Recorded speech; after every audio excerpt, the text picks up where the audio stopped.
to the stage, very funny dude, Doug DeVries, everyone.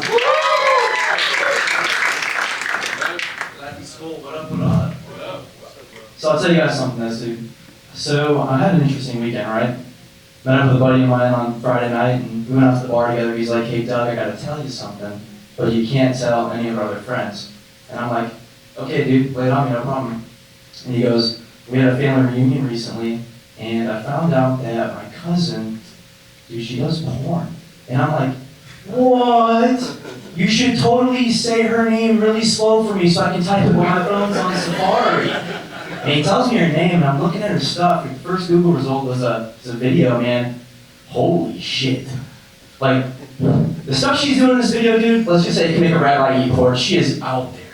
Like, it was too much for me. I like set my phone down on the bar. I'm like, dude, I can't watch this anymore, man. This is crazy. And he's like, "I know, dude. It's so crazy. I've known her my whole life.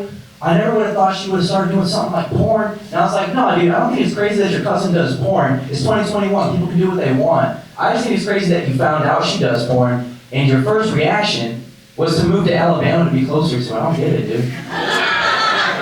Thank you for laughing. The bar that I performed at last weekend in Alabama did not like that. Now, yeah, Saturday night though, dude, I was caught up with my grandma. So my grandma's a snowbird. That's what you call somebody who moves from the north to the south for the wintertime because it's warmer. I think it's a little insensitive though, mainly because we call my grandma a snowbird, and she's actually recovering from West Nile virus, a disease that kills birds. Nah, so she's doing better now and stuff for the most part. You know, she migrated back down to Atlanta for the wintertime, bird joke. And now we were grabbing dinner on Saturday, and she's like, "Hey, Mijo, I forgot to ask you earlier, how are you doing in school? Are you getting good grades?"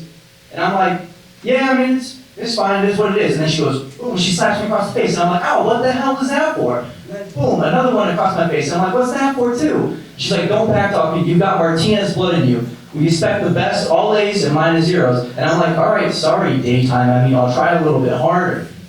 5 minutes pass by, the kitchen's silent, and she's like, "Hey, Mijo, I forgot to ask you earlier, how are you doing in school? Are you getting good grades?" And I'm like, "Yeah, definitely, all A's."